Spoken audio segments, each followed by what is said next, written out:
Hi யோஸ் வணக்கம், நான் உங்கள் குருமூர்த்தி. இன்றைக்கி யாரை பற்றி பார்க்க போனால் வீரபாண்டிய கட்டபொம்மன் அவர்களை பற்றி தான் இன்றைக்கி பார்க்க போகிறோம். வீரபாண்டிய கட்டபொம்மனின் முன்னோர்கள் எங்கே இருந்தாங்கன்னா ஆந்திராவில் இருந்தாங்க. ஆந்திராவிலேருந்து இடம்பெயர்ந்து தமிழ்நாட்டுக்கு வந்தாங்க.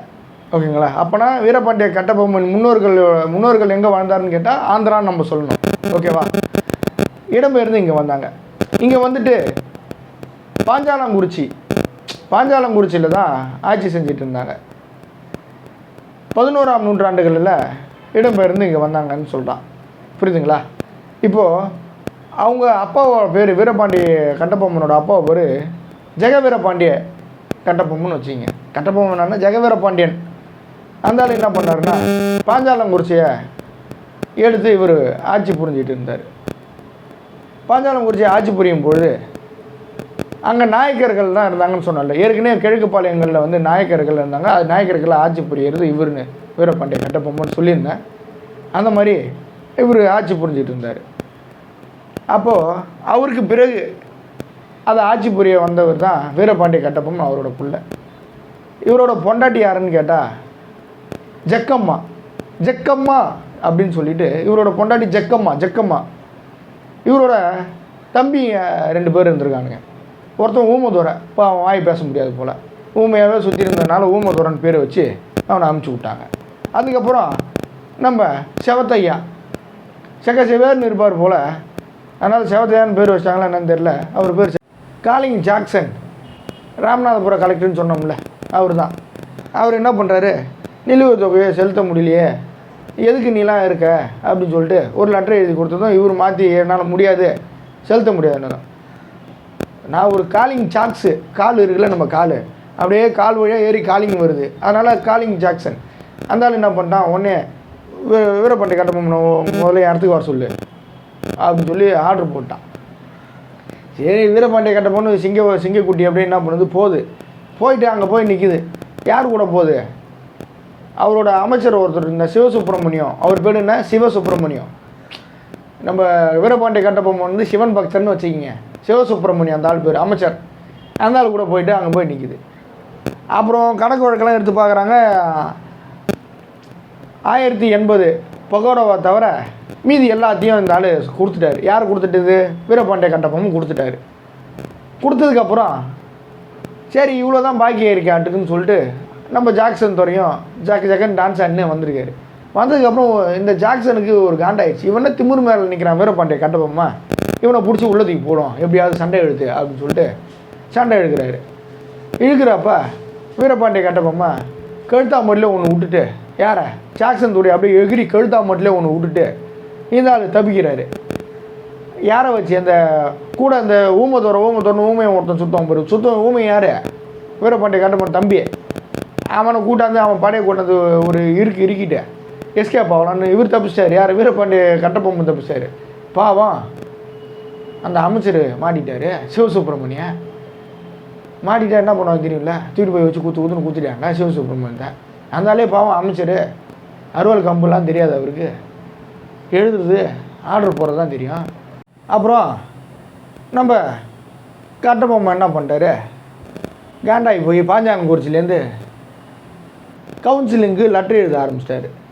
லெட்டர் எழுதி கொடுக்குறாரு, இந்த மாதிரி நானும் என் அமைச்சரும் போன இடத்துல என்ன இந்த மாதிரி செஞ்சுட்டாங்க, அசிங்கப்படுத்தி என்னோடய அமைச்சரை பிடிச்சி வச்சு குத்துன்னு குத்துறாங்க. பாவம் அந்த வழி தாங்க முடியாது, எப்படியாவது என்ன பண்ணுறது, ஏதாவது வழி சொல்லுங்கன்னு.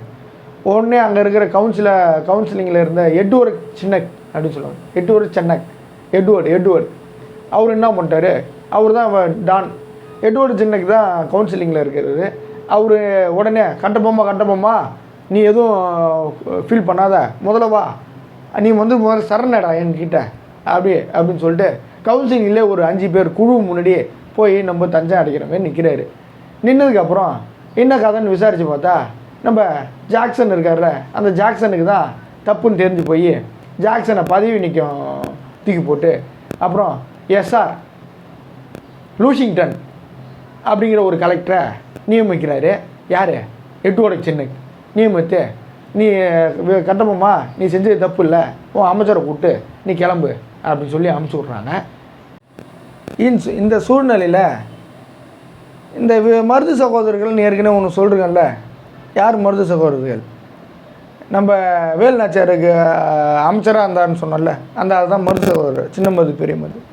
இவங்க என்ன பண்ணுறாங்க, சிவகங்கை சிவகங்கையில் தானே அவங்க முதலமைச்சராக இருக்காங்க. சிவகங்கையில் வந்து மருது சகோதரர் இருக்காங்க. அந்த அருகில் இருக்கிற பாளையங்கள்னா என்ன, யார் பூலிதேவன், நம்ம இவர் இருக்கார் வீரபாண்டிய கட்டபொம்மன், இவங்கெல்லாம் இந்த கூட்டுப்பாடையெல்லாம் ஒன்று சேர்ந்து நம்ம ஒரு அதிகாரத்தை கொண்டு வர வேண்டும் என்பதற்காக இவங்க எல்லாம் ஒன்று சேர்ந்து வேலை பார்க்கலான்னு ஆரம்பித்தாங்க. ஆங்கிலேயருக்கு எதிராக தென்னிந்திய கிளர்ச்சி நம்மளாம் தென்னிந்தியாவில் தானே இருக்கோம், அந்த தென்னிந்திய கிளர்ச்சியை உருவாக்கலாம் அப்படின்னு சொல்லிவிட்டு கிளம்புனாங்க. ஒரு கூட்டமைப்பு உருவாக்கி இந்த கூட்டமைப்பில் ஒரு பிரகடனம் வெளியிட்டது. அந்த பிரகடனத்தோட பேர் என்னன்னா திருச்சிராப்பள்ளி அறிக்கை. திருச்சிராப்பள்ளி இப்போதைக்கு இருக்கிற திருச்சி இருக்குல்ல, அந்த திருச்சி தான் அவங்க சொல்கிறது திருச்சிராப்பள்ளி அறிக்கைன்னு சொல்கிறாங்க. ஓகேங்களா? அந்த திருச்சிராப்பள்ளி அறிக்கை அப்படின்னு சொல்லும்பொழுது கட்டபொம்மன் இந்த கூட்டமைப்பு மீது ஒரு ஆர்வத்தோடு இருந்தார். ஒரு கிளர்ச்சி கூட்டமைப்பில் இணைய மறுக்க இப்போது கட்டபொம்மன் வந்து ஒரு கொச்சலமாயிட்டார். ஓகே, இவ்வளோ பெரிய விஷயத்த சொல்கிறாங்களே, நம்ம செய்யும் அப்படின்னு சொல்லிட்டு இங்கே என்ன பண்ணுறேன், இந்த கிளர்ச்சியில் நான் ஈடுபட மாட்டேன். சிவகிரி மன்னன் வந்து வேணான்னு சொல்லிட்டான். புரியுதுங்களா? நான் வர முடியாது அப்படின்னு சொல்லிட்டான். அப்போ என்ன பண்ணிட்டாங்க, இந்த கட்டபொம்மன் கம்முன்னு இருக்கும். கூட்டுப்படையை இயக்குனது வந்து யார்? மருது சகோதரர்கள். அந்த மருது சகோதரர்களே கம்முன்னு இருக்காங்க. இவருக்கு ஆண்டாகுது இயக்குனவன். இவர் வந்து என்ன பண்ணிட்டாரு, இவருக்கு பிடிச்ச இதுன்னு சொல்லிட்டு இவர் இதை எடுத்துகிட்டு வாங்க அப்படின்னு சொல்லிட்டு சக்கு புக்குன்னு இவர் படையை எடுத்துகிட்டு சிவகரியை லவ்வோண்டு தானே இருக்கான், சிவகரியை தாக்கலான்ட்டு வாங்க அப்படின்னு திருப்பாச்சி விஜய் சிவகரியை அடிக்கிற மாரி அப்படின்னு சொல்லிட்டு கிளம்பிட்டார். அங்கே போனதுக்கப்புறம் தான் தெரியுது அந்த சிவகரி ஆண்ட மண்ணை வந்து பிரிட்டிஷுக்கு நல்ல கப்பம் கட்டி பிரிட்டிஷுக்கு அடிமையாகவே வேலை பார்த்துட்டு இருக்கான்.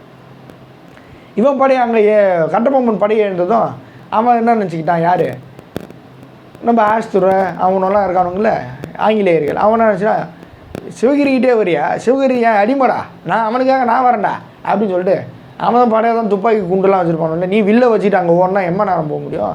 அவன் துப்பாக்கி குண்டை தூக்கிட்டு பீரிங்கை தூக்கிட்டு கிளம்பிட்டான். எங்கே பாஞ்சாலங்குறிச்சி நோக்கி. பாவம், ஏன் தேவையாது உனக்கு வீரபாண்டிய கட்டபொம்மன் அப்படின்னு நான் சொல்ல, எல்லோரும் நினச்சிருப்பாங்க. இந்த கதை இன்னும் மீதி வந்து தொடரும். அப்படியே தொடர வரைக்கும் உங்களிடம் விடைபெறுவது நான் உங்கள் குருமூர்த்தி. இந்த கதையை அடுத்த எபிசோடில் சந்திப்போம். நன்றி, வணக்கம். என்னோடய சேனலை சப்ஸ்கிரைப் பண்ணாதவங்க சப்ஸ்கிரைப் பண்ணுங்கள், லைக் பண்ணுங்கள், கமெண்ட் பண்ணாதவங்க கமெண்ட் பண்ணுங்கள். அதுக்கப்புறம் அந்த பெல் ஐக்கான டபக்குன்னு இப்போ டச் பண்ணுங்கள். அப்போ தான் நான் போகிற நோட்டிஃபிகேஷன்லாம் வரும். நன்றி, வணக்கம்.